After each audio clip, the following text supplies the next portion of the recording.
A young woman stood at the edge of town, her trembling hand resting protectively over her swollen belly as the angry voices behind her faded into the distance.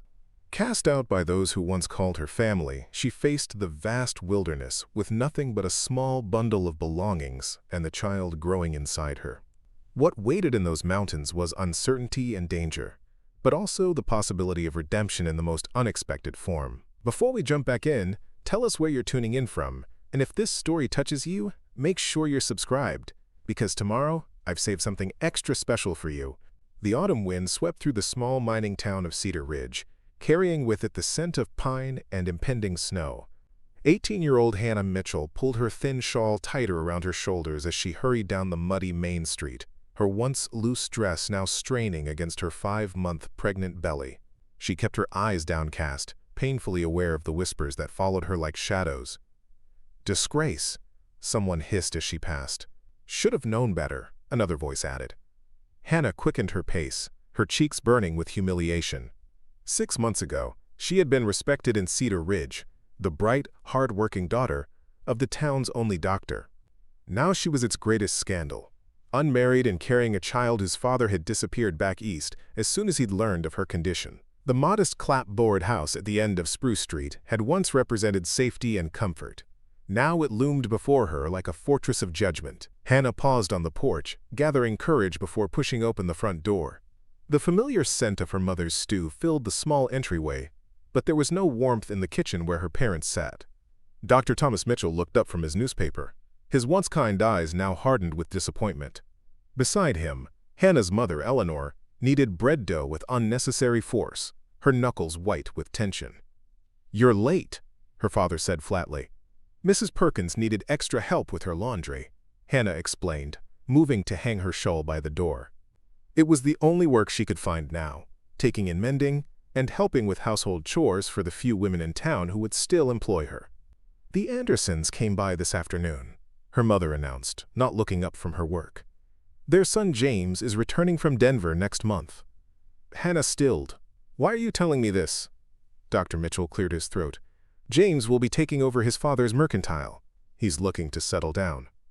"And he needs a wife," Eleanor added pointedly. Hannah's hand moved instinctively to her rounded belly. "Mama, I'm with child." "The Andersons have a cousin in Colorado Springs," her father said, finally meeting her gaze. "A childless couple who've been married 15 years. They're willing to take the baby once it's born." The world seemed to tilt beneath Hannah's feet. "You want me to give away my child?" "It's the only way, Hannah," her mother said, her voice softening slightly. "You can't raise a bastard in Cedar Ridge, not if you want any kind of future." "James doesn't know about your condition," her father continued. "The Andersons are willing to keep it quiet. You'd leave for a few months, visiting a sick aunt, we'd say, and return after the baby is placed with its new family." Hannah felt as though she'd been struck. And then what? Marry James Anderson and pretend none of this ever happened? "It's more than you deserve," Eleanor snapped, her momentary compassion evaporating. "Most girls in your position would be thrown out with nothing." "I won't give up my baby," Hannah said, her voice trembling but determined. "This child is innocent, whatever you think of me." Dr. Mitchell stood abruptly, his chair scraping against the wooden floor. "Then you leave us no choice, Hannah. The Reverend Thompson has called a town meeting for tomorrow. Your situation will be discussed publicly." "They can't force me to give up my child," Hannah protested, though fear crept into her voice. "No," her father agreed coldly, "but they can force you to leave Cedar Ridge." The silence that followed was deafening. Hannah looked from her father to her mother, searching for any sign of the love they'd once shown her. She found none. "You would let them cast me out?" she whispered. "Your own daughter?" "What will we do?" she whispered to her unborn child. The baby responded with a gentle kick, as if to say, "We'll find a way." Morning brought no reprieve. Hannah dressed carefully in her best dress, now let out as much as possible to accommodate her growing belly, and pinned her honey blonde hair neatly at the nape of her neck. If she was to face the judgment of Cedar Ridge, she would do so with dignity. The town hall was filled to capacity when Hannah arrived with her parents. Conversations died as she entered, hostile stares following her progress down the aisle. Reverend Thompson stood at the front, his severe expression offering no comfort. "We are gathered today to address a matter of moral concern to our community," the Reverend began once everyone was seated. "The presence of unwed mothers threatens the very fabric of decent society. It undermines the sanctity of marriage and encourages immoral behavior among our young people." Hannah sat rigidly as the Reverend continued his sermon about sin and redemption, about the importance of maintaining Cedar Ridge's reputation as a God-fearing community. She barely registered the specific charges against her: fornication, indecency, moral corruption, focusing instead on controlling her breathing as the baby shifted restlessly within her. "The Mitchell family has been offered a solution," Reverend Thompson announced, turning his gaze directly to Hannah. "The child will be placed with a respectable married couple, and Hannah will be given the opportunity to repent and rebuild her life." "And if I refuse?" Hannah asked, her voice carrying clearly through the hushed room. The Reverend's expression hardened. "Then you cannot remain in Cedar Ridge." Murmurs of agreement swept through the crowd. Hannah scanned the faces of people she'd known all her life: neighbors who'd once praised her kindness, friends who'd shared her childhood games, elderly patients her father had treated for years, and saw nothing but judgment and condemnation. Slowly, Hannah rose to her feet. "I will not abandon my child," she said, her voice growing stronger with each word. "This baby is innocent of any wrongdoing, and I will not give it away to strangers simply because its existence makes you uncomfortable." "Hannah," her father hissed, trying to pull her back down. She shook off his hand. "No, Father. I've listened to everyone else speak about my life, my choices, my child. Now you will listen to me." Preparing and narrating this story took us a lot of time, so if you are enjoying it, subscribe to our channel. It means a lot to us. Now back to the story.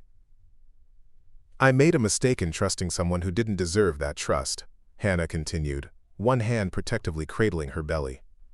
"But this child is not a mistake, and I will not pretend it doesn't exist to spare your sensibilities or to make my life easier." "Then you leave us no choice," Reverend Thompson declared. "By the authority vested in me by this town council, I declare that you must leave Cedar Ridge within 3 days. If you choose to keep this child born of sin, you cannot do so here." The pronouncement fell like a physical blow. Hannah looked to her parents, desperately hoping they would defend her, but her father stared straight ahead while her mother dabbed at her eyes with a handkerchief. "So be it," Hannah said finally, her voice barely above a whisper. The walk home was conducted in icy silence. Once inside, Eleanor Mitchell finally spoke. "How could you humiliate us like that, in front of the entire town?" "By defending my child?" Hannah asked, incredulous. "By defying the Reverend," her mother cried. "By refusing a perfectly reasonable solution." "Reasonable?" Hannah's voice rose. "Giving away my baby is reasonable? Pretending it never existed is reasonable?" "Enough!" Dr. Mitchell slammed his hand on the table. "The decision has been made. You have 3 days to pack your belongings and leave Cedar Ridge." Hannah stared at her father in disbelief. "You're supporting this? Your own daughter and grandchild, cast out with winter approaching?" For a moment, something like regret flashed across her father's face. Then it was gone, replaced by the same stony resolve. "You've made your choice, Hannah. Now we all must live with the consequences." That night, Hannah began packing her meager possessions. A few dresses, her mother's old shawl, a worn Bible. "These were my mother's," Eleanor said, placing the box on the bed. Inside lay a simple gold locket and a pair of pearl earrings. Family heirlooms Hannah had admired since childhood. "Mama, they're yours by right," Eleanor said stiffly. "And you might need to sell them if things become difficult." Hannah looked up, searching her mother's face for any sign of softening. "You could stop this. You and Father could stand with me." Eleanor's eyes filled with tears. "We can't, Hannah. Your father's position in this town is more important than his daughter? Than his grandchild? You don't understand what you're asking." We've spent decades building our life here. And I'm being forced to leave mine behind, Hannah replied quietly. Eleanor touched the locket briefly, then turned away. There's a stage that passes through to Silverton on Thursday.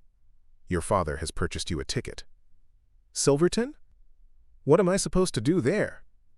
Start over, her mother said simply. Find work, perhaps as a laundress or cook.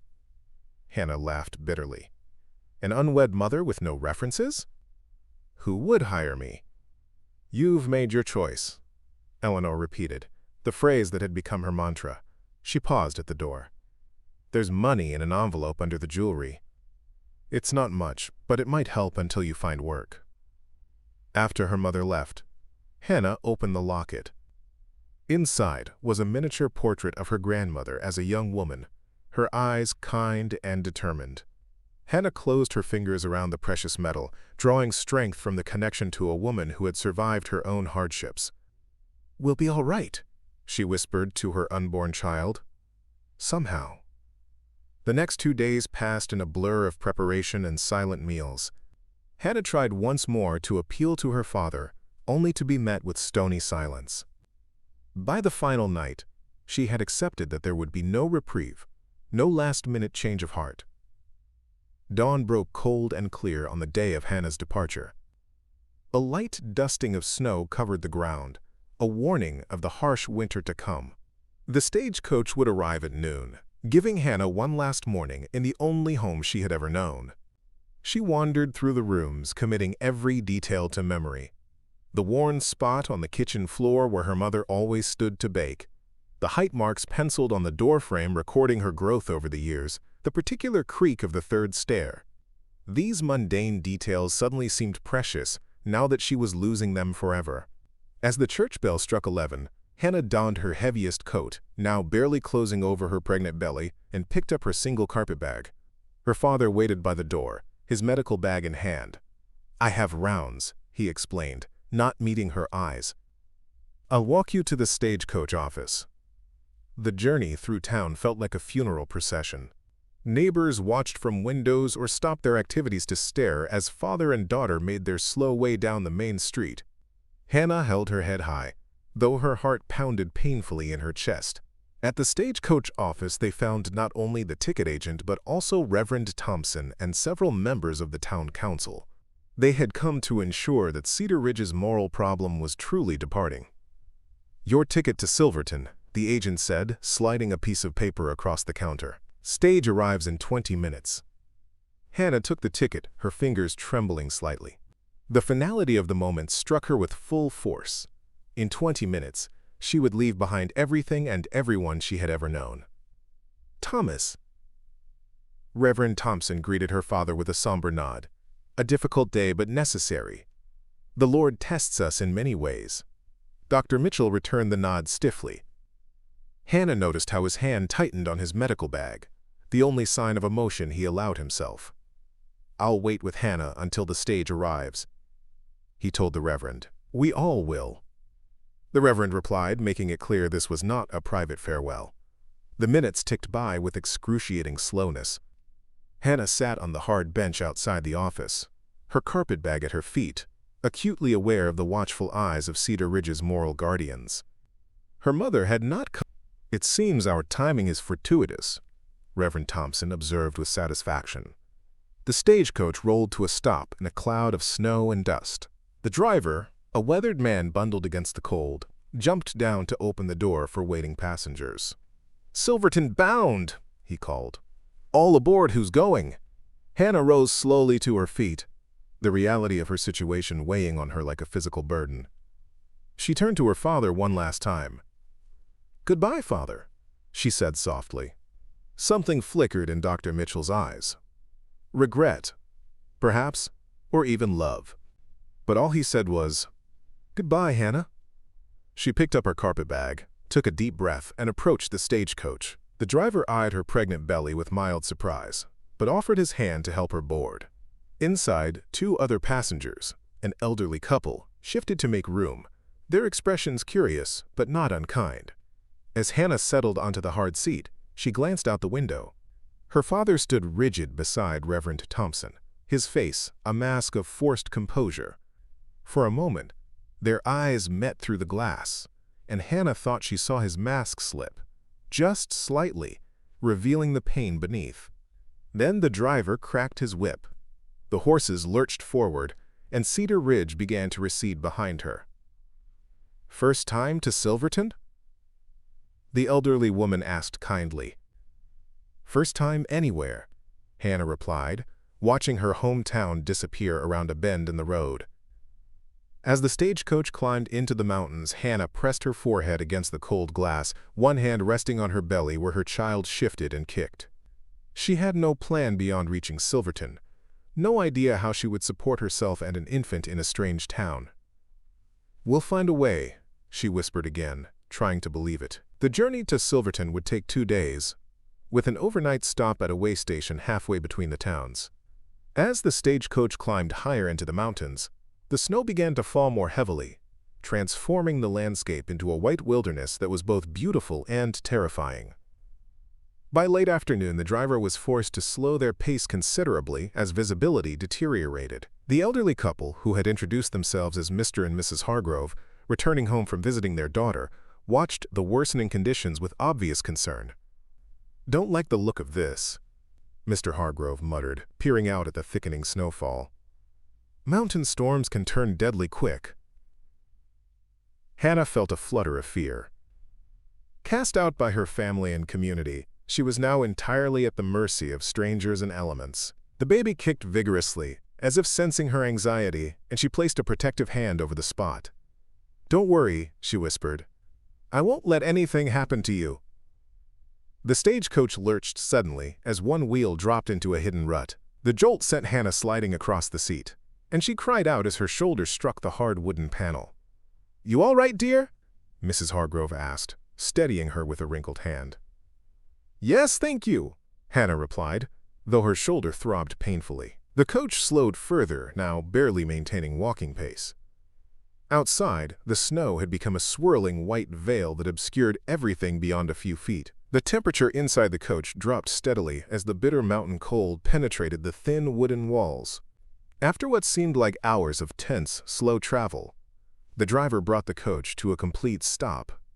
A moment later, his face appeared at the window, nearly obscured by a snow-crusted scarf.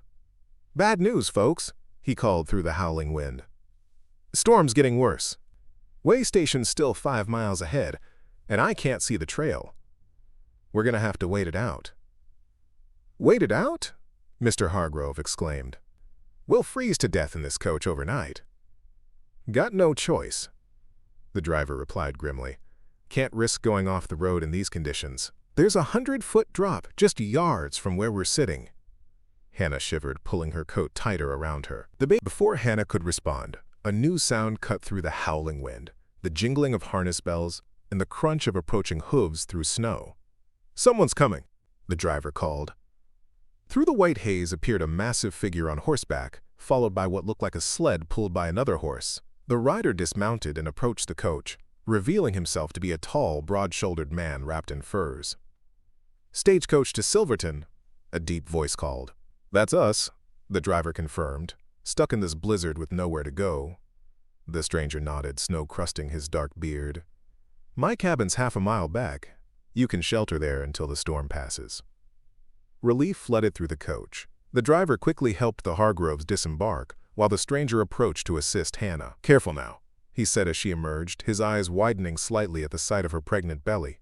"Storm's no place for a mother to be." His voice held no judgment, only concern, and Hannah felt tears spring to her eyes at this simple kindness after days of condemnation. "Thank you," she managed, accepting his steadying hand. "Name's Caleb Morgan," he said, helping her onto the sled where the Hargroves were already huddled under thick furs. "Hold tight now. We'll have you somewhere warm soon enough." As Caleb led them through the blinding snow, Hannah clung to the side of the sled, one hand protectively covering her belly. Cast out by those who should have protected her, she was now dependent on the mercy of a mountain stranger and the unknown future that awaited her in his isolated cabin. The sled glided swiftly through the blinding snow, each runner cutting smooth paths through the fresh powder.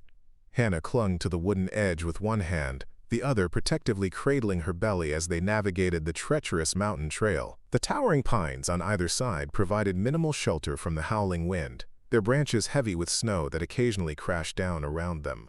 Despite the thick fur blanket Caleb Morgan had thrown over her shoulders, cold seeped into Hannah's bones, and she shivered uncontrollably. "Not much farther now," Caleb called over his shoulder, his voice barely audible above the storm. His massive form sat confidently astride his horse, seemingly unbothered by the biting cold and swirling snow. The second horse pulled their sled with steady determination, its breath creating plumes of steam in the frigid air. Mr. Hargrove leaned closer to Hannah, his weathered face creased with concern. "You holding up all right, young lady? You've gone awful pale." Hannah tried to nod, but a sharp pain suddenly rippled across her abdomen. She gasped, doubling forward. "Something's wrong," Mrs. Hargrove said immediately, wrapping a supportive arm around Hannah's shoulders. "Mr. Morgan! The girl's in trouble!" Caleb reined his horse to a halt and was beside the sled in an instant, his dark eyes quickly assessing Hannah's condition. "It's the cold and stress," he said grimly. "Not good for a woman in her condition. We need to get her warm now." With surprising gentleness for such a large man, he lifted Hannah from the sled and cradled her against his chest. "George," he called to the driver, "take the reins. My cabin's just beyond that ridge. Follow the trail markers." Hannah wanted to protest. She was a stranger to this man, and her weight combined with the child must be significant. But another wave of pain stole her breath. She found herself clinging to Caleb's fur coat, her face pressed against his chest as he strode through the deep snow with remarkable speed. "Breathe slow and steady," he instructed, his deep voice rumbling beneath her ear. "Baby's probably just protesting the cold. We'll get you warm, and things should settle." The certainty in his voice offered more comfort than Hannah would have expected. This mountain man spoke with the confidence of someone who knew hardship and survival, who had faced wilderness challenges and emerged victorious. His strength seemed to flow into her, and she focused on matching her breathing to his steady stride. The cabin appeared suddenly through the swirling white, larger than Hannah had expected, with smoke rising from a stone chimney. Caleb carried her directly to the front door, which he opened with a push of his shoulder, and into blessed warmth that enveloped them immediately. The interior was surprisingly spacious and orderly. A large stone fireplace dominated one wall, its crackling flames casting dancing shadows across sturdy wooden furniture.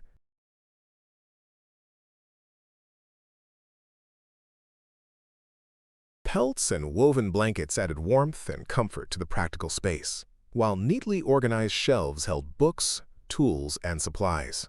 Caleb placed Hannah gently on a chair near the fire. "Rest here while I help the others in," he said, already turning back toward the door. Left alone, Hannah clutched her abdomen as another pain rolled through her. Less intense than before, but still concerning. "Please be all right," she whispered to her unborn child. "We've come too far to lose everything now." The cabin door opened again, admitting a blast of cold air and the rest of their party. The Hargroves shuffled directly to the fire, while the stagecoach driver stomped snow from his boots. "Storm's getting worse," he announced, rubbing his hands together vigorously. Never seen one blow up so fast this early in the season. Caleb entered last, carrying Hannah's carpet bag and the fur blanket from the sled. "You'll all have to stay until it passes," he said, hanging his snow-covered coat on a peg by the door. Without the bulky garment, his powerful frame became even more apparent, tall and broad-shouldered, with the defined muscles of a man accustomed to physical labor. His face, now visible in the firelight, surprised Hannah. She had expected someone as rugged and harsh as the wilderness he inhabited. Instead, she found a countenance that, while weathered by the elements, possessed a striking handsomeness. His dark beard was neatly trimmed, framing a strong jaw and thoughtful eyes that seemed to notice everything. "How are you feeling?" he asked, kneeling beside Hannah's chair. "Better," she admitted, the pain having subsided somewhat in the cabin's warmth. "Thank you for taking us in." "No one survives these mountains alone," Caleb replied simply. "We help each other when needed." He moved efficiently around the cabin, providing his unexpected guests with dry blankets and hot coffee from the pot that had been simmering on the stove. When he returned to Hannah, he carried a steaming mug of tea instead. "Raspberry leaf," he explained, offering it to her. "Good for women in your condition." Hannah accepted the mug with surprise. "You know about such things?" A shadow passed briefly across Caleb's features. "My sister was a midwife. She taught me a few things before she passed." Before Hannah could respond, Mrs. Hargrove approached, her motherly concern evident. "You should lie down, dear. That child needs you rested after such an ordeal." "I've prepared the bedroom for the ladies," Caleb said, gesturing toward a door at the back of the cabin. "Mr. Hargrove and George can take the loft. I'll sleep by the fire." Hannah started to protest. This was his home, and they were intruding. But Mrs. Hargrove was already guiding her toward the bedroom, her gentle insistence brooking no argument. The bedroom, like the rest of the cabin, reflected its owner's practical nature while offering unexpected comforts. A large bed with a handcrafted frame dominated the space, covered with quilts and furs. A small fireplace, connected to the main chimney, provided additional warmth. "That man has a good heart," Mrs. Hargrove observed as she helped Hannah remove her damp outer garments. "Not many would take in strangers during a blizzard, let alone give up their own bed." "I've imposed enough," Hannah said, guilt warring with exhaustion. "I can sleep by the fire instead." "Nonsense," the older woman replied firmly. "You're carrying precious cargo. Now rest while I check if our host has anything we might eat." Left alone, Hannah sank onto the bed, her body finally surrendering to the day's physical and emotional toll. She had begun the morning as an outcast from her hometown, boarded a stagecoach to an uncertain future, and now found herself sheltered in a mountain cabin belonging to a man she'd just met. The absurdity of her situation might have made her laugh if she weren't so exhausted. She placed both hands on her rounded belly, relieved to feel movement beneath her palms. "We're safe for tonight," she whispered. "Tomorrow we'll figure out what comes next." Sleep claimed her almost immediately, deeper and more peaceful than any she'd experienced since learning of her pregnancy. Perhaps it was the cabin's warmth after the biting cold, or the strange sense of security she felt within these solid walls. But Hannah slept without dreams or disturbance until morning light filtered through the small window beside the bed.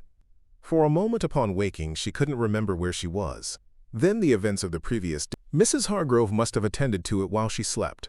After dressing, Hannah took a moment to gather herself before facing the others. Whatever happened next, she would meet it with dignity and strength. In the main room, she found Caleb alone, cooking breakfast at the large cast-iron stove. He looked up at her entrance, his expression revealing nothing of his thoughts. "The others?" Hannah asked, glancing around the empty cabin. "Gone to check on the stagecoach and horses," Caleb replied, returning his attention to the pan before him. "Storm broke at dawn. They'll be back soon." Hannah moved to the window, surprised to see bright sunshine reflecting off pristine snow. The blizzard had transformed the landscape into a glistening white wonderland that bore no resemblance to the threatening wilderness of the previous evening. "It's beautiful," she murmured. "And dangerous," Caleb added, placing a plate of eggs and venison on the table. "Eat. You need your strength." Hannah hesitated, then took a seat. The food smelled delicious, and her hunger outweighed her discomfort at being alone with this stranger.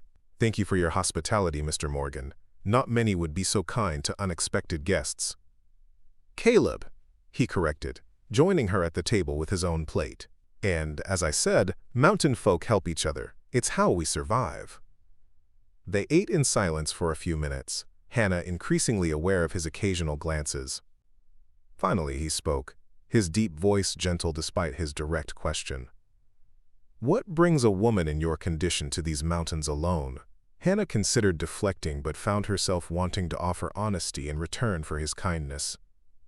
"I was cast out," she said simply. "My family, my town, they decided an unwed mother had no place among them."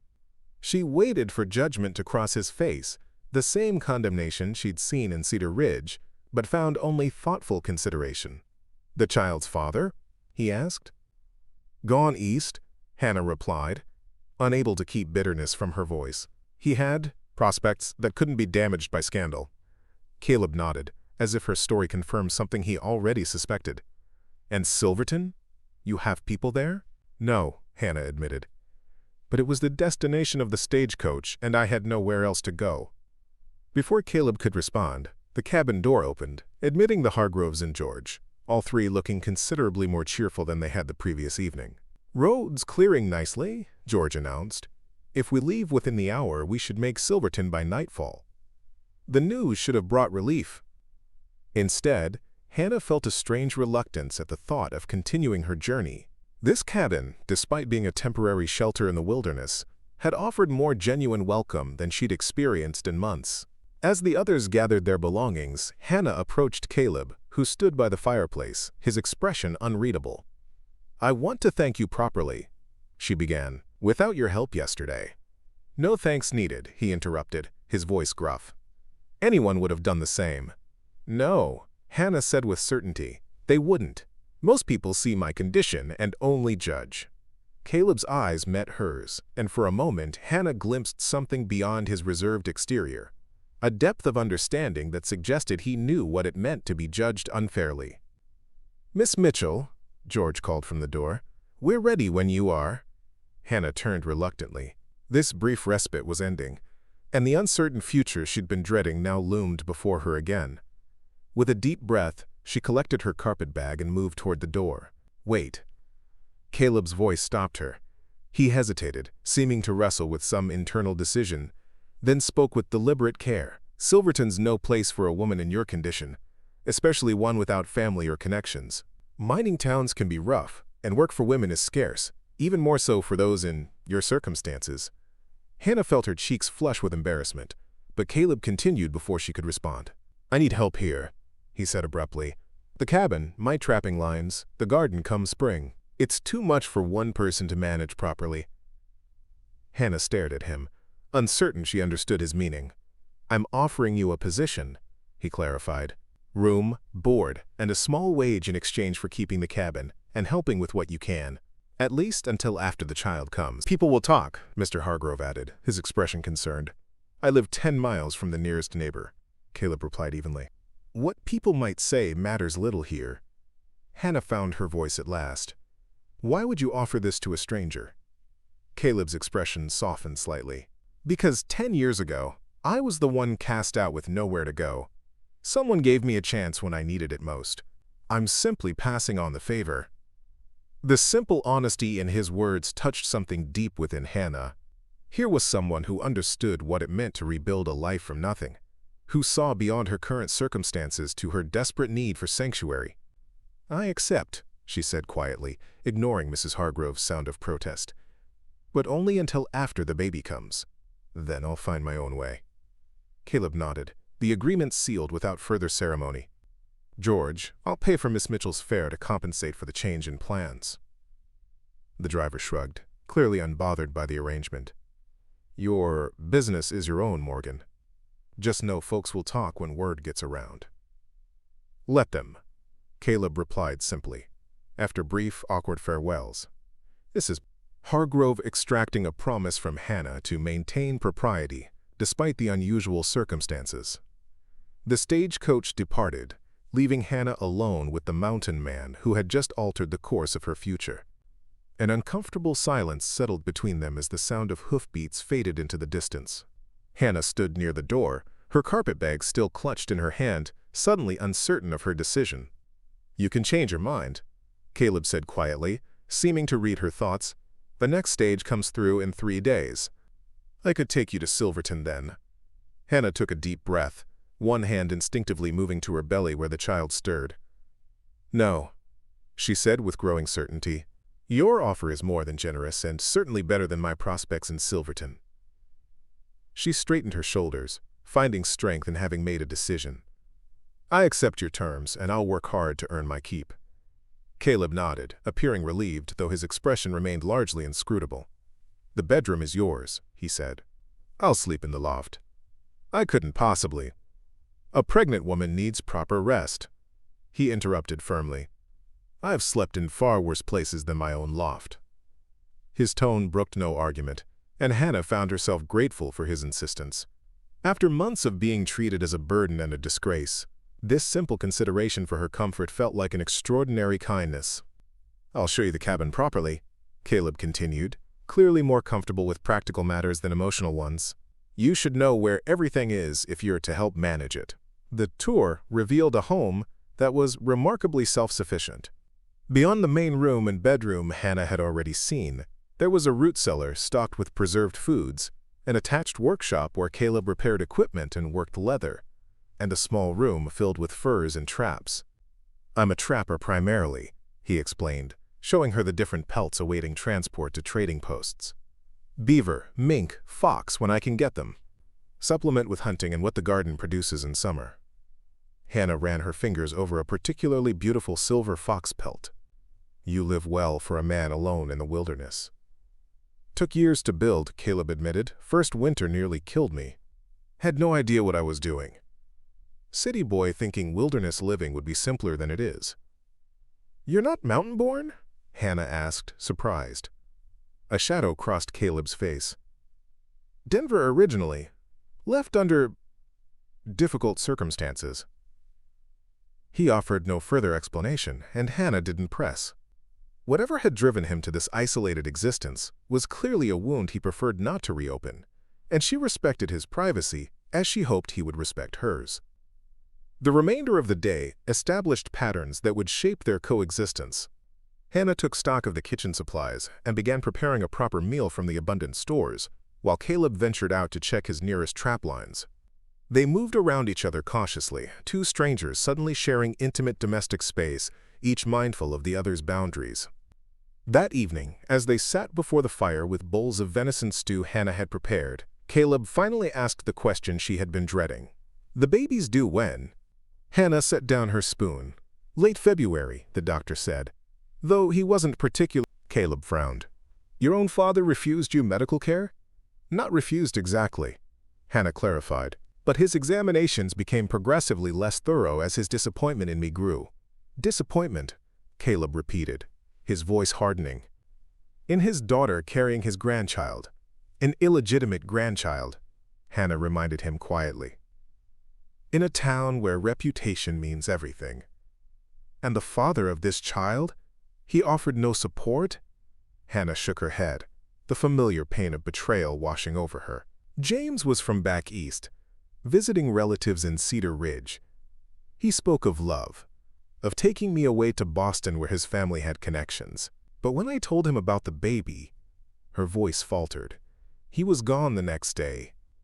Left a note saying he wasn't ready for such responsibility." Caleb's expression darkened. A man who abandons his responsibilities isn't worthy of the title. The vehemence in his voice surprised Hannah. This quiet mountain man clearly held strong convictions about honor and duty, making her wonder again what circumstances had driven him to such isolation. "The baby will be my responsibility," she said firmly. "I've accepted that." Caleb studied her for a long moment, his gaze both assessing and somehow reassuring. "You're stronger than you know, Hannah Mitchell." The simple statement, delivered with such certainty, brought unexpected tears to Hannah's eyes. After months of being told she was sinful, weak, and foolish, to be seen as strong was overwhelming. "I don't feel strong," she admitted. "I feel terrified most of the time. Bringing a child into the world without family, without security." "You have security here," Caleb said quietly, "for as long as you need it." That night, lying in Caleb's comfortable bed surrounded by the deep silence of the mountains, Hannah reflected on the extraordinary turn her life had taken. 24 hours earlier, she had been an outcast boarding a stagecoach to an uncertain future. Now she had shelter, purpose, and the surprising support of a stranger who seemed to understand rejection without needing explanations. "My cabin needs a queen," Caleb had murmured when she thanked him again before retiring. The phrase struck Hannah as oddly poetic from such a practical man, suggesting depths to her taciturn host that she had yet to discover.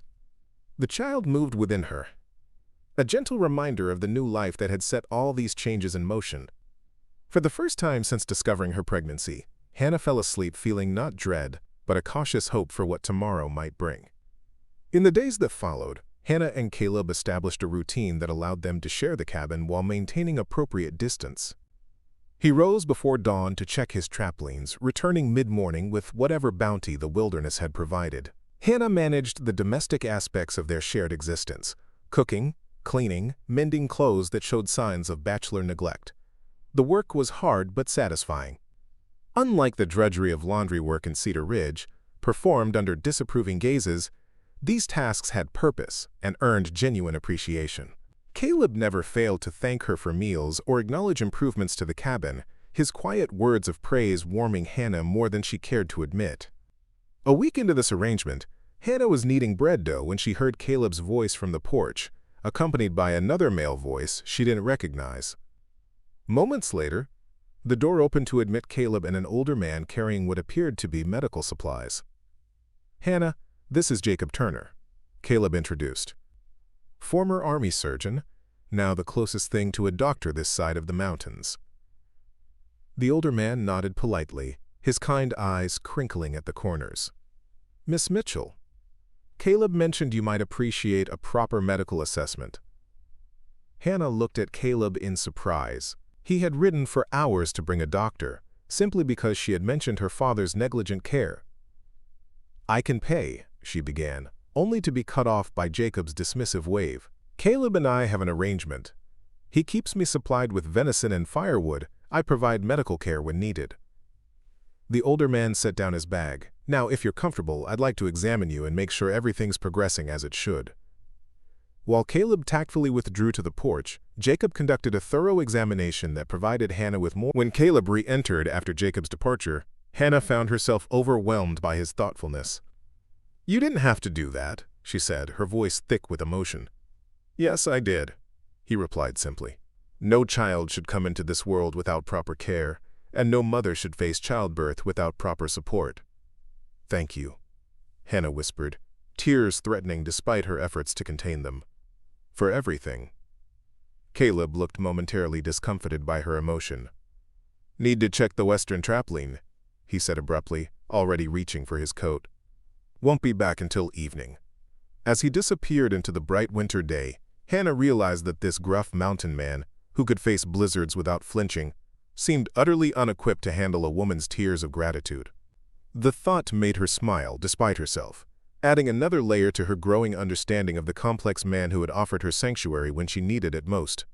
December arrived with a silence that only deep snow can bring, transforming the mountain landscape into a pristine wonderland that sparkled beneath the winter sun. Hannah stood at the cabin window, one hand resting on her expanded belly, watching as Caleb moved through the drifts with practiced ease, hauling firewood from the large stack behind the cabin. His breath formed clouds in the frigid air, and despite the cold, he worked in just his shirt sleeves, the physical labor keeping him warm, where lesser men would have bundled in layers of fur. In the month since Hannah had arrived at the cabin, she had come to appreciate the steady rhythm of mountain life. Days were marked not by social engagements or town gossip, but by the natural cycles of sunrise and sunset, of gathering food and maintaining shelter. There was an honesty to this existence that she found surprisingly comforting after the hypocrisy of Cedar Ridge. "You're staring again," came Mrs. Turner's amused voice from behind her. Hannah turned, embarrassed to be caught watching Caleb so intently. Jacob Turner's wife had arrived 3 days ago, ostensibly to teach Hannah about mountain herbs and remedies. But Hannah suspected Caleb had arranged her presence to provide female companionship as Hannah's time grew closer. "I was just admiring how capable he is," Hannah defended, moving away from the window. "I've never known anyone so self-sufficient." Martha Turner, a sturdy woman in her 60s with silver-streaked hair and knowing eyes, smiled knowingly. "Caleb Morgan is certainly capable. He's also the most eligible bachelor within 50 miles, even living way up here."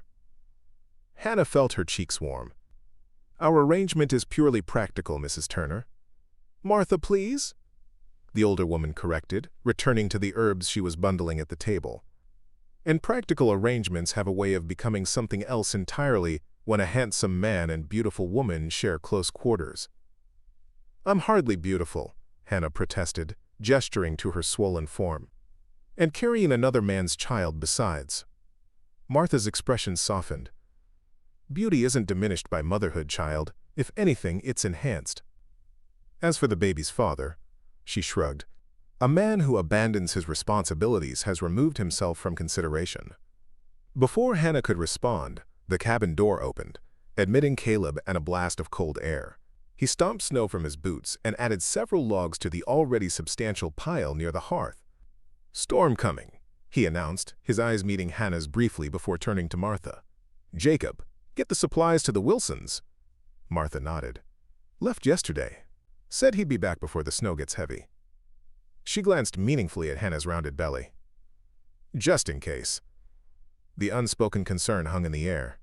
Hannah was approaching her 8th month, and while the baby wasn't due for weeks yet, mountain travel would soon become impossible. If complications arose, help would be difficult to obtain. "I'll be fine," Hannah assured them both, uncomfortable with being the center of worry. "Women have been having babies without doctors for centuries. And dying from it too," Martha said bluntly. "No sense taking chances when planning is possible." Caleb nodded in agreement, his expression serious. "I've prepared the sleigh in case we need to get to Jacob's quickly. And Martha will stay through Christmas at least." The practical preparations touched Hannah deeply. In Cedar Ridge, her pregnancy had been treated as a shameful condition to be hidden away. Caleb looked momentarily discomfited by her gratitude, as he often did when emotions entered their exchanges. "Need to check the snares before the storm hits," he said abruptly, already reaching for his coat. "Should be back by sundown." After he departed, Martha resumed her herb bundling with a knowing smile. "That man would walk through fire for you," she observed casually, though he'd never admit it. "He's been kind to both of us," Hannah replied, careful to include her unborn child in the assessment. "But his offer was based on need, not affection. He needed help with the cabin, and I needed shelter." Martha's hands stilled. "Is that what he told you?" Hannah nodded, remembering Caleb's straightforward proposition the day the stagecoach had departed. "Then he didn't tell you that he fired his previous assistant just 2 weeks before you arrived? A perfectly capable young man from Silverton who kept everything in good order?" Surprise rendered Hannah momentarily speechless. Why would he do that? "That's a question for Caleb," Martha replied enigmatically. "But I will say this. That man hasn't invited anyone to stay in this cabin since he built it 10 years ago. Not even for a night, unless there was a blizzard forcing the issue." The revelation stirred questions Hannah had been carefully avoiding. Why had Caleb really offered her sanctuary? What had he meant when he murmured, "My cabin needs a queen"? And most troublingly, why did the thought of leaving after the baby's birth fill her with increasing dread? The promised storm arrived that evening, bringing howling winds that made the sturdy cabin creak and groan. Hannah watched anxiously from the window as darkness fell with no sign of Caleb's return. "He knows these mountains better than anyone," Martha reassured her, placing a comforting hand on Hannah's shoulder. "Probably sheltering in one of his line cabins until morning." Hannah nodded, though her worry remained. She had become accustomed to Caleb's steady presence, his quiet strength, a constant she hadn't realized she'd come to depend upon. The cabin felt strangely empty without him, despite Martha's companionable presence. "You care for him," Martha observed softly. It wasn't a question, and Hannah didn't bother denying it. "It doesn't matter. Once the baby comes, I'll need to make my own way. I won't trade one form of dependency for another." "Is that what you think this would be? Dependency?" "What else could it be?" Hannah asked, her hand moving protectively to her belly. "I'm carrying another man's child, Martha. No honorable man would want." "You might be surprised what an honorable man might want," Martha interrupted gently. "Especially one who's known his own share of pain and rejection." Before Hannah could question this cryptic statement, a particularly fierce gust rattled the windows, drawing their attention back to the worsening storm. Whatever Martha knew about Caleb's past, now was not the time for such revelations. "Let's prepare for bed," the older woman suggested. "Storm nights are for early sleeping and extra blankets." As Hannah lay beneath the thick quilts, listening to the wind's mournful howl, her thoughts remained with Caleb. Was he safe in some crude shelter, or caught in the open by the sudden storm? And what secrets lay in his past that might help her understand this complex man who had altered the course of her life with a simple offer of sanctuary? Sleep claimed her eventually, troubled dreams of searching through blinding snow giving way to deeper rest as the night progressed. She woke to morning light and the blessed silence that meant the storm had passed. More importantly, she woke to the familiar sounds of Caleb moving about the main room, the rich aroma of coffee permeating the air. Relief flooded through her with surprising intensity. She dressed quickly and emerged from the bedroom to find Caleb looking tired but unharmed, his clothes still dusted with melting snow. "You're back," she said unnecessarily, unable to hide her smile. "Storm caught me at the North Ridge," he explained, pouring coffee into 3 mugs. "Had to shelter in the line cabin there." Martha emerged from the loft where she had been sleeping, her knowing gaze moving between them. "Told you he'd be fine," she said to Hannah, accepting the coffee Caleb offered. "This one's too stubborn to let a little blizzard cause trouble." The easy domesticity of breakfast together, Caleb recounting his night in the crude shelter, Martha sharing news from her most recent travels, Hannah serving hotcakes from the iron skillet, created an illusion of permanence that Hannah found. After breakfast, Caleb announced his intention to check traplines for damage from the storm. Before departing, however, he hesitated by Hannah's chair. "Nearly forgot," he said, reaching into his pocket. "Found something you might like." He placed a small object in her palm, a perfectly formed pine cone, smaller than her thumb, its scales tipped with crystallized sap that caught the light like tiny diamonds. "It's beautiful," Hannah breathed, turning the delicate treasure in her fingers. "Thought you might add it to your collection," Caleb said, his gruff tone at odds with a thoughtful gesture. Hannah's gaze moved to the small shelf near her bed, where she had begun arranging natural treasures, interesting rocks, unusually shaped leaves preserved between book pages, a hawk feather found near the garden. Caleb had noticed this private ritual, this attempt to create something beautiful from the wilderness surrounding them, and had contributed to it.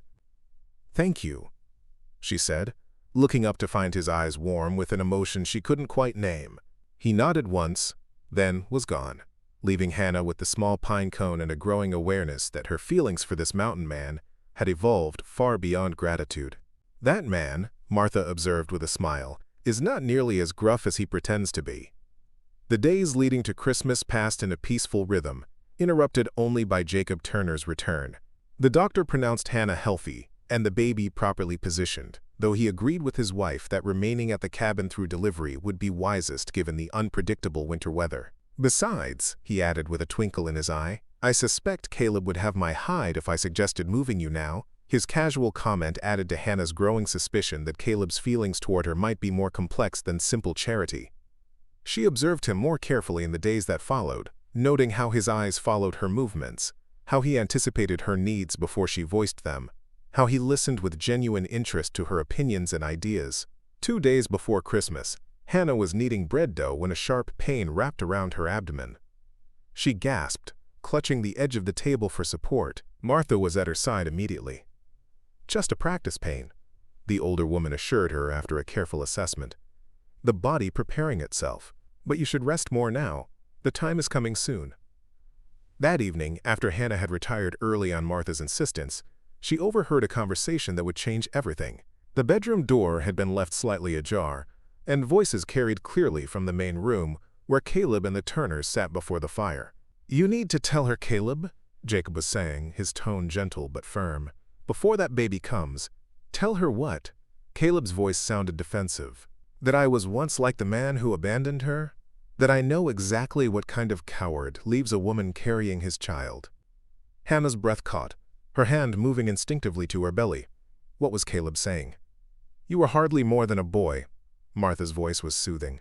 "And circumstances were different." Were they? Caleb's bitter laugh held no humor. "I was 20, plenty old enough to know better. When Eliza told me she was pregnant, I panicked. Told her I needed time to think, to make arrangements. By the time I came to my senses 3 days later, her father had sent her away to relatives in California. A heavy silence followed this revelation, broken only by the crackling fire. I searched for her." Caleb continued finally, his voice rough with emotion.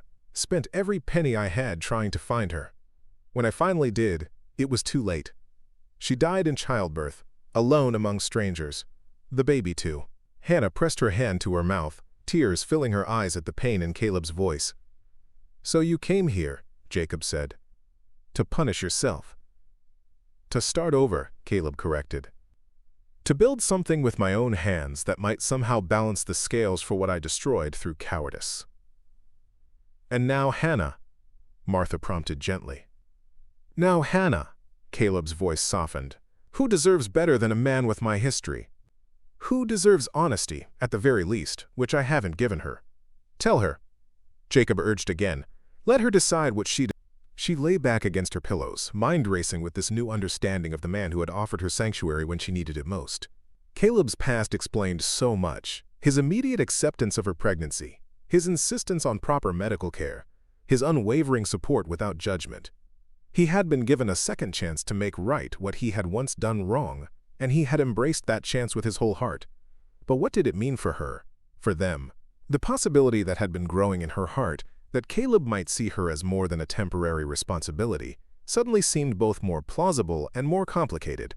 Morning brought fresh snow and a new resolve. After breakfast, when Jacob and Martha conveniently discovered a need to check their own cabin, Hannah found herself alone with Caleb for the first time in weeks. "We need to talk," she said, gathering her courage as he prepared to leave for his trapline.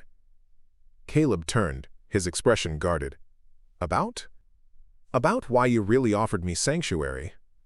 His face paled slightly, and Hannah knew he understood her meaning. "You heard." She nodded. "Last night, not intentionally, but clearly enough." Caleb sank onto a chair, suddenly looking exhausted. "I should have told you from the beginning. You deserved honesty." "Yes, I did," Hannah agreed, taking the seat across from him. "But I understand why you didn't. You were afraid I would see only your past mistake, not the man you've become since." He looked up, surprise evident in his eyes.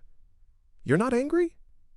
"I'm disappointed you didn't trust me with the truth," Hannah admitted.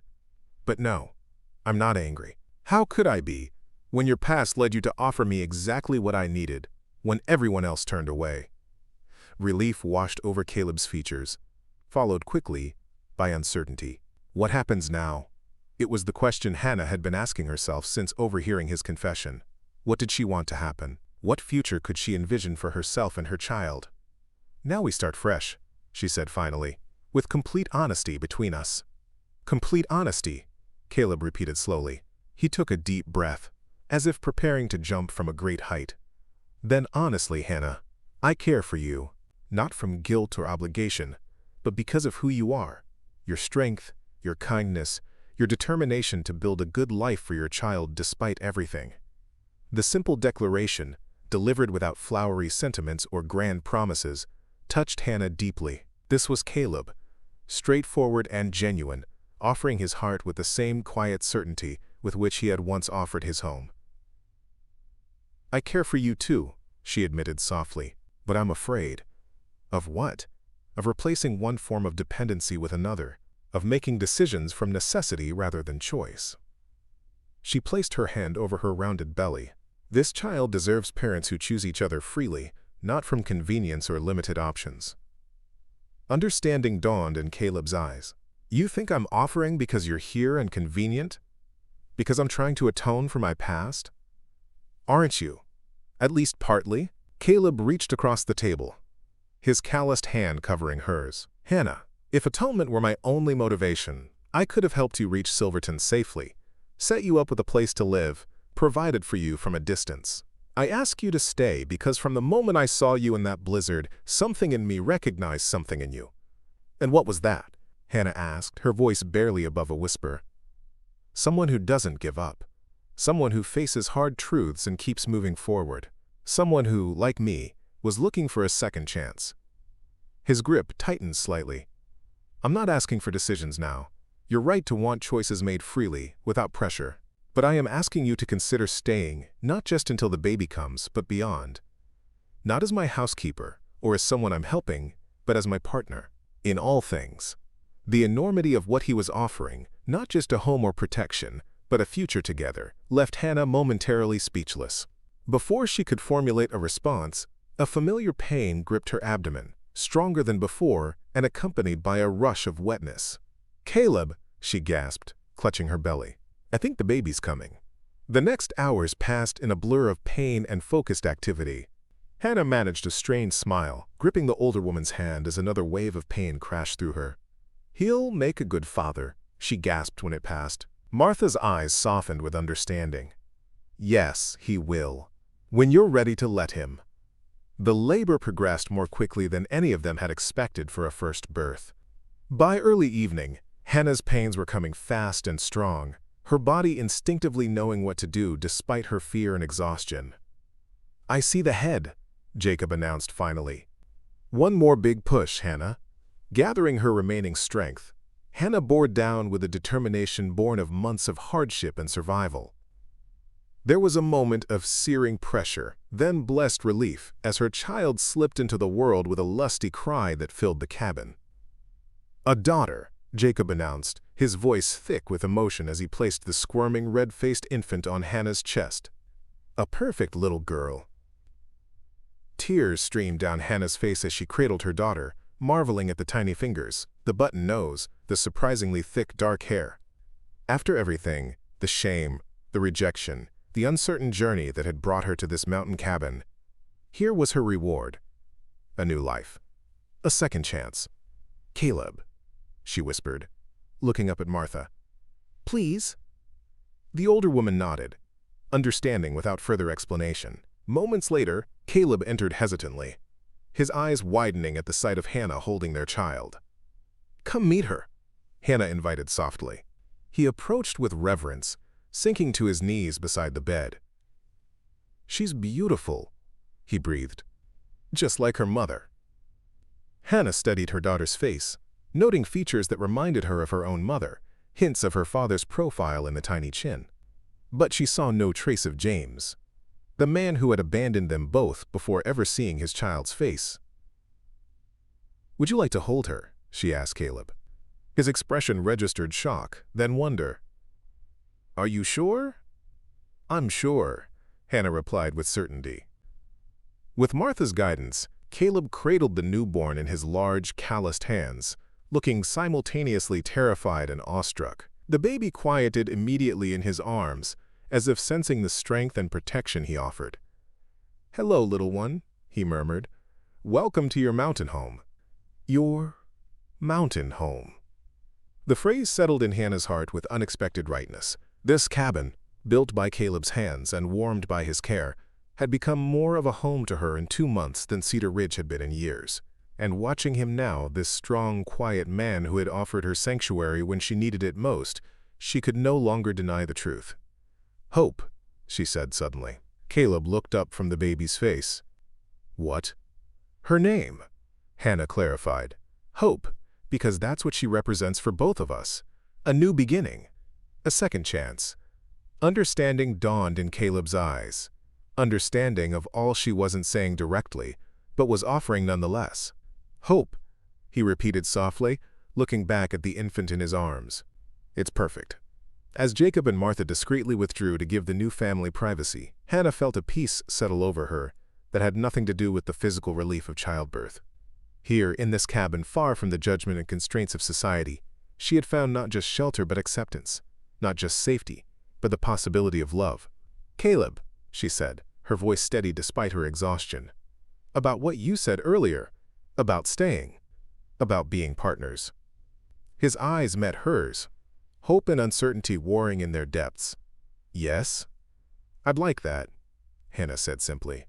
"Not because I need your protection, or because you need to atone for your past, but because here, with you, I've found something I never expected to find after being cast out by everyone I knew. I've found where I belong." The smile that transformed Caleb's rugged features was like sunshine breaking through storm clouds. "My cabin needs a queen," he said softly, echoing his words from weeks before. "It needs you, Hannah. We both do." As night settled over the mountain, bringing with it a gentle snowfall that blanketed the world in pristine white, Hannah watched Caleb place their sleeping daughter in the cradle, he had secretly crafted during the final weeks of her pregnancy. The simple wooden bed, lovingly carved with pine branches. Outside, the mountains stood silent sentinel around their small haven, and the first stars of evening appeared in the clearing sky. Inside, the fire crackled warmly in the hearth, and the promise of new beginnings filled the air like a benediction. "Welcome home, Hope," Caleb whispered to the sleeping infant. "Welcome home, Hannah," he added, turning to the woman who had transformed his solitary existence with her courage and her heart. And for the first time since leaving Cedar Ridge, Hannah felt not like an outcast, but like a woman who had finally, against all odds, found her way home. Spring arrived in the mountains with a gradual awakening that transformed the landscape day by day. Snow retreated from south-facing slopes, exposing vibrant green shoots that reached eagerly toward the strengthening sun. Frozen streams broke free with thunderous cracks, their waters racing downhill in jubilant celebration of renewed freedom. The very air changed, carrying the scent of growth and possibility instead of winter's crystalline stillness. For Hannah, this first mountain spring marked more than just a change in seasons. It represented the completion of a full cycle since her life had been upended, from the shame and rejection in Cedar Ridge to the unexpected joy she had found in Caleb's mountain home. 3 months had passed since Hope's birth, months filled with the exhausting wonder of new motherhood and the deepening bond with the man who had offered them both sanctuary. "She's growing like a wildflower," Caleb observed, watching as Hannah nursed their daughter in the rocking chair he had crafted as a birthing gift. The morning light streaming through the window highlighted the baby's dark curls, so like her mother's honey-blonde waves, but with a richness that reminded Hannah of her own mother's coloring. "Jacob says she's thriving," Hannah agreed, stroking the infant's plump cheek. "Apparently mountain air agrees with her." Caleb's expression softened as he watched them, love evident in his gaze. The past months had changed him, smoothing rough edges and bringing light to eyes that had once held shadows. Fatherhood, even to a child not biologically his, suited him in ways neither of them had anticipated. "I've been thinking," he said, settling into the chair opposite them, "about making things official between us." Hannah looked up, her heart quickening.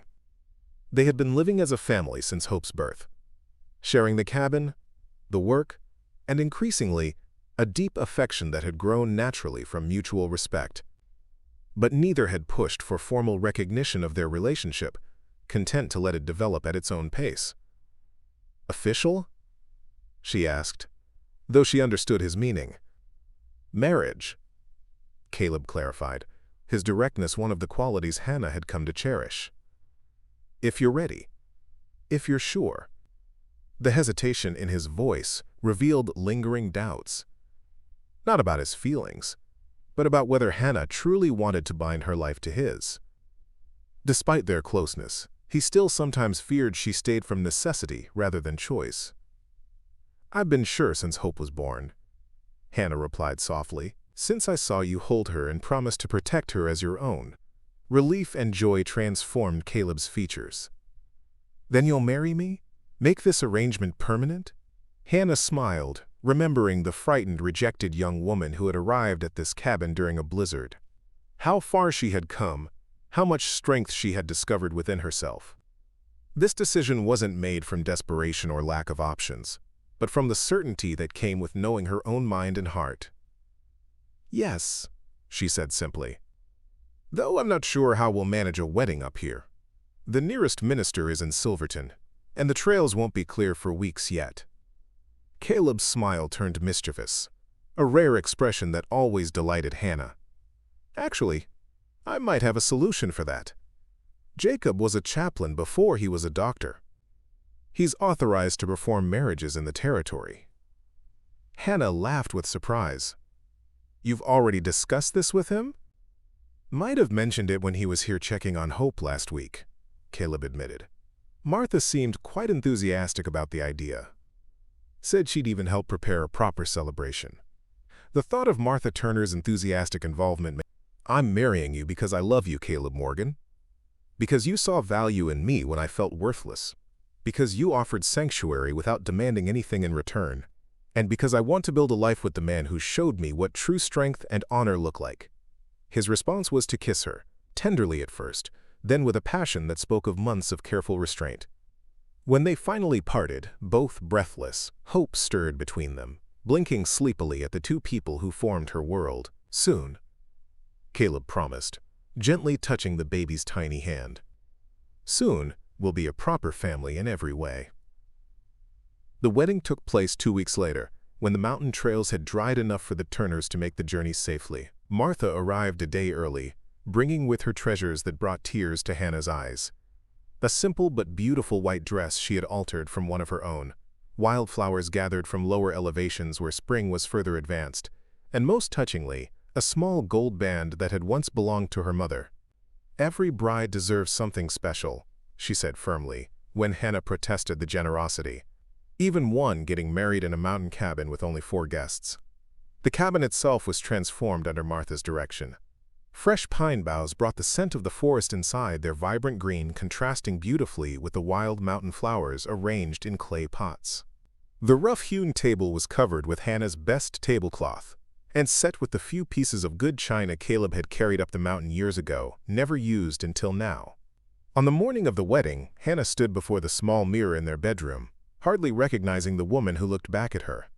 Gone was the frightened girl who had been cast out of Cedar Ridge, replaced by someone stronger, more confident, a woman who had faced rejection and hardship and emerged not just surviving, but thriving. "You look beautiful," Martha said from the doorway, cradling Hope, who had been dressed in a gown Martha had fashioned from one of her own petticoats. "Like a true mountain queen." The phrase echoed Caleb's words from months ago, "My cabin needs a queen," bringing a rush of emotion that tightened Hannah's throat. "I never imagined this," she admitted. "When I was forced to leave Cedar Ridge, I thought my life was over, that I'd never know happiness or belonging again." Martha adjusted Hope's tiny bonnet with practiced hands.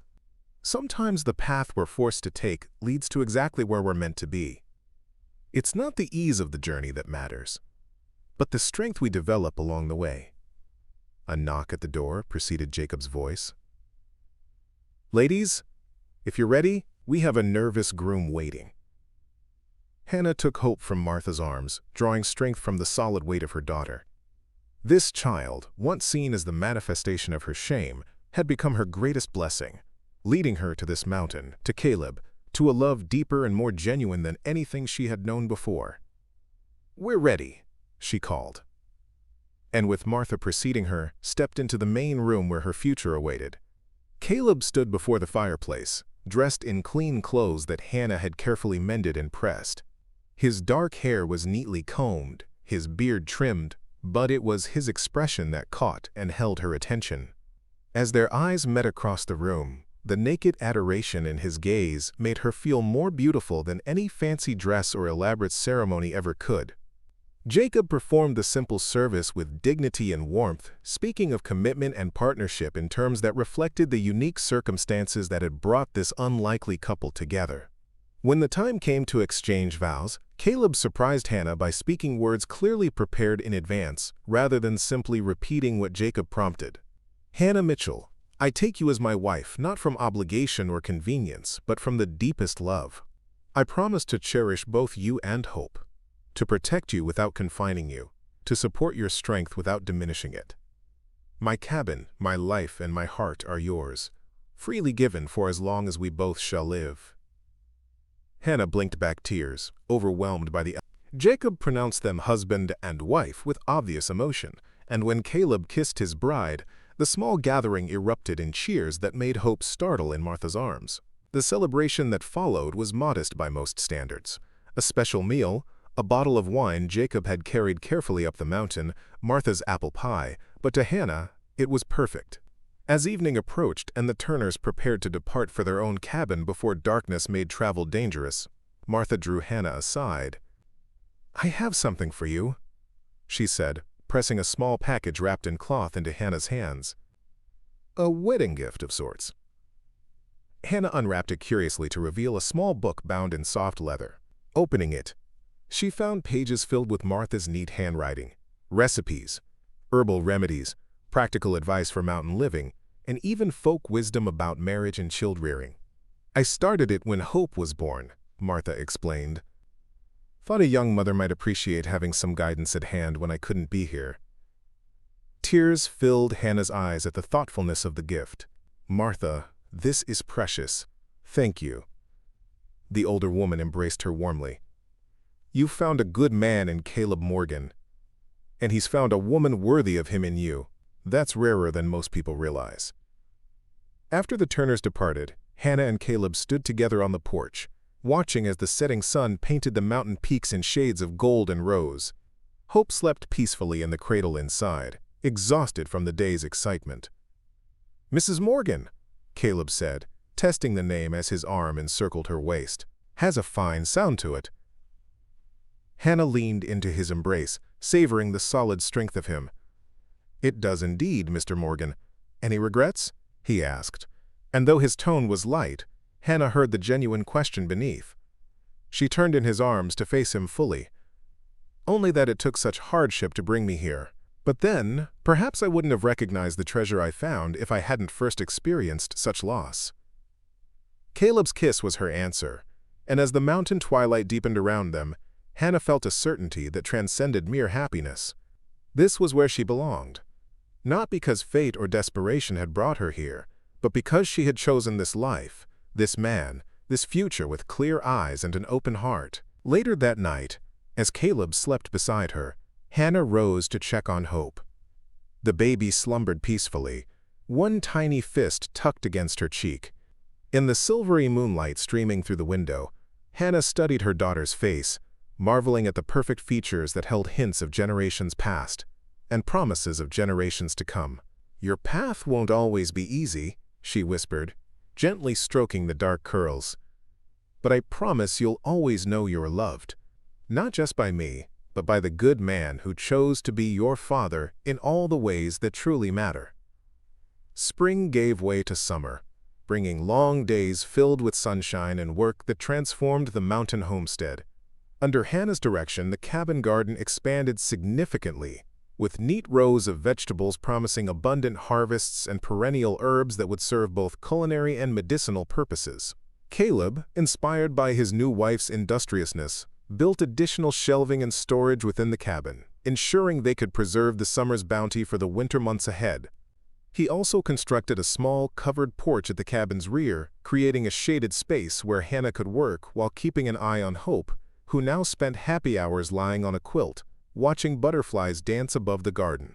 "She has your curiosity," Caleb observed one evening as they sat together on this new porch, Hope cradled in his arms while Hannah shelled peas from the first harvest, always watching, taking everything in. "And your patience," Hannah countered with a smile. "She'll wait forever for a butterfly to land where she can see it clearly."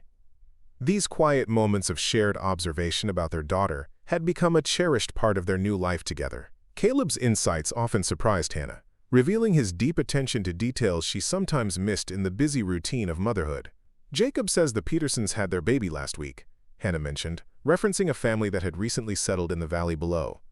"A boy. That makes 3 new families in the area since spring." Caleb nodded thoughtfully. "The railroad spur to Silverton is bringing more settlers. Soon we might not be so isolated." "Does that bother you?" Hannah asked, knowing how he had once valued his solitude. He considered the question seriously, as he did all her inquiries. Once it would have. Now. He glanced down at Hope, who was drifting to sleep against his chest. "Now I think of her future, having other children to play with, a community as she grows." "The mountain hermit becomes a community man," Hannah teased gently. "Martha won't believe the transformation." Caleb's smile was wry. The transformation began the day a pregnant girl arrived in a blizzard. Everything since has just been its natural progression. The simple truth of his statement warmed Hannah deeply. They had changed each other in profound ways, she bringing connection and tenderness back into his isolated existence, he helping her discover strength she hadn't known she possessed. As summer reached its peak, an unexpected letter arrived with Jacob during his monthly visit to check on Hope's development. Hannah recognized the handwriting immediately, though she hadn't seen it in nearly a year. "It's from my father," she said, her hand trembling slightly as she held the envelope. Caleb moved protectively closer. "You don't have to read it." "Yes, I do," Hannah replied, though apprehension tightened her chest. Whatever message her father had sent after months of silence, she needed to face it directly. The letter was brief, written in Dr. Mitchell's precise hand. Dear Hannah, Dr. Turner has informed me of your marriage and the birth of my granddaughter. While circumstances of your departure remain regrettable, your mother and I find ourselves increasingly troubled by the severing of family ties. The Methodist congregation has a new minister whose views on Christian forgiveness differ somewhat from Reverend Thompson's stricter interpretations. This has prompted reflection in the community and within our household. If you and your husband would consider a visit to Cedar Ridge when weather and circumstances permit, we would welcome the opportunity to meet our granddaughter and the man who has provided for you both. Your mother sends her love and hopes you are well. Sincerely, Father. Hannah read the letter twice before handing it silently to Caleb. She watched his expression carefully as he absorbed the carefully worded invitation. "What do you think?" she asked when he looked up. "I think they're making an effort," he said thoughtfully. "A small one, perhaps, but significant given how things ended." "But is it enough?" Hannah pressed, conflicting emotions battling within her. "After they cast me out when I needed them most?" Caleb set the letter aside and took her hands in his. "That's not for me to decide. The question is whether you want Hope to know her grandparents, whether you're ready to offer forgiveness, not for their sake, but for your own peace." His wisdom, as always, cut straight to the heart of the matter. Hannah had been carrying the pain of her parents' rejection for nearly a year, a burden that had lessened with the joy of her new life, but had never fully disappeared. "I don't know if I'm ready," she admitted, "but perhaps by autumn, when travel is easier. Perhaps then." Caleb nodded, supporting her uncertain decision without pushing for more. "Whatever you choose, we'll face it together. You're not alone anymore, Hannah." The simple statement, offered without dramatic emphasis, encompassed everything that had changed in her life. She was not alone. Not as a mother, not as a woman making difficult decisions, not as a daughter contemplating a painful reunion. The certainty of Caleb's unwavering support gave her courage to consider possibilities that once would have seemed too daunting. August brought a visit that tested this newfound strength. Hannah was hanging laundry on the line Caleb had strung between two pines when she heard the sound of approaching horses. Gathering hope from her basket on the grass, she shaded her eyes against the bright sunlight, watching as two riders emerged from the tree line. She recognized Jacob Turner immediately, his familiar figure a welcome sight, but the second rider made her breath catch. A woman in a proper traveling dress, her posture rigid even after what must have been an exhausting journey up the mountain trails. "Mother," Hannah whispered, instinctively holding Hope closer.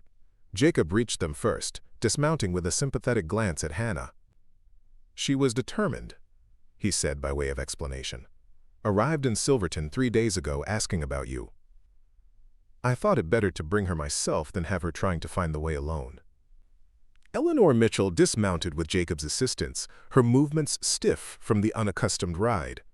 She stood uncertainly at the edge of the yard, her gaze fixed on the infant in Hannah's arms. "Hannah," she said finally, her voice carrying a tremor Hannah had never heard before. "You look well." The simple observation, so inadequate after months of separation, nearly broke Hannah's composure. She had imagined this moment many times, sometimes with anger, sometimes with tearful reconciliation, but now that it had arrived, she found herself speechless. Hope solved the impasse, choosing that moment to squirm and coo, drawing everyone's attention to her cheerful face. "Is this?" Eleanor began, taking a hesitant step forward. "Your granddaughter," Hannah confirmed, finding her voice at last. "Hope Morgan." "Morgan?" Eleanor questioned, confusion crossing her features. "My husband's name," Hannah explained, a note of pride entering her tone. "Caleb Morgan. We were married in the spring." Something like relief softened Eleanor's expression. "Your father mentioned a husband in his letter. I wasn't certain." "If it was true?" Hannah finished when her mother faltered. "If anyone would marry a fallen woman with another man's child?" Eleanor flinched at the directness, but nodded. Cedar Ridge's influence reaches far, even in our thinking. The honesty of this admission surprised Hannah. Before she could respond, Hope reached toward the newcomer with curious interest, her usual response to any new face. "Would you like to hold her?" Hannah offered, the words emerging before she had fully considered them. Eleanor's eyes widened, then filled with tears. "May I?" The transfer was awkward. Eleanor clearly unpracticed with infants, despite having raised Hannah. But as Hope settled in her grandmother's arms, regarding her with solemn curiosity, something shifted in Eleanor's face, a softening, a wonder that transcended the rigid propriety that had governed her life. "She has your eyes," Eleanor whispered, "and my mother's chin, I think." "Caleb says she has my curiosity and his patience," Hannah said, the domestic intimacy of the observation revealing more about her marriage than any formal explanation could have. Eleanor looked up at this, studying her daughter's face. "You love him." It wasn't a question, but Hannah answered anyway. "With all my heart. He saw value in me when everyone else saw only shame." "Including us," Eleanor acknowledged. The admission clearly difficult. "Your father and I, we let fear of what others would think override what we knew was right. By the time we realized our mistake, you were gone." Hannah felt the hard knot of resentment she had carried for months begin to loosen, not dissolving entirely, but shifting enough to allow for the possibility of healing. "Would you like to come inside?" she offered. "Caleb will be back from checking his trampoline soon. You should meet him." The afternoon that followed was filled with tentative bridges being built across the chasm of hurt and separation. Eleanor, gradually relaxing in the warmth of the cabin Hannah had made into a true home, shared news from Cedar Ridge. How Reverend Thompson had moved on to another congregation, how the new minister spoke of compassion over judgment, how Hannah's father had lost weight from worry over his estrangement from his only child. When Caleb returned, his imposing figure filling the doorway as he assessed the unexpected visitor, Hannah watched her mother's initial apprehension give way to grudging respect as she observed the evident care and regard between husband and wife. "Mr. Morgan," Eleanor said formally as they sat down to the meal Hannah had prepared, "I want to thank you for taking care of my daughter and granddaughter when we failed to do so." Caleb's response was measured, neither accusatory nor overly forgiving. "Hannah takes care of herself better than most, but I'm grateful every day that circumstances brought her to my door." The simple statement, acknowledging both Hannah's strength and his appreciation for their union, brought fresh tears to Eleanor's eyes. "We were wrong," she said quietly. "To cast her out, to place our standing in the community above our daughter's welfare. I don't expect forgiveness easily given, but I hope for the chance to earn it over time." Hannah reached for Caleb's hand under the table, drawing strength from his steady presence. "We're building a good life here, Mother. One day at a time, on our own terms. If you and Father want to be part of that life, part of Hope's life, there's room for that. But it will be on terms that respect the family we've created." Eleanor nodded, understanding the firm boundaries being established. "That's all we can ask for. A chance." As summer faded into autumn, bringing cooler temperatures and the first hints of gold in the aspen leaves, the Morgan cabin welcomed more visitors. Dr. Mitchell made the journey up the mountain, his initial stiffness gradually giving way to genuine interest in his granddaughter and cautious respect for his son-in-law.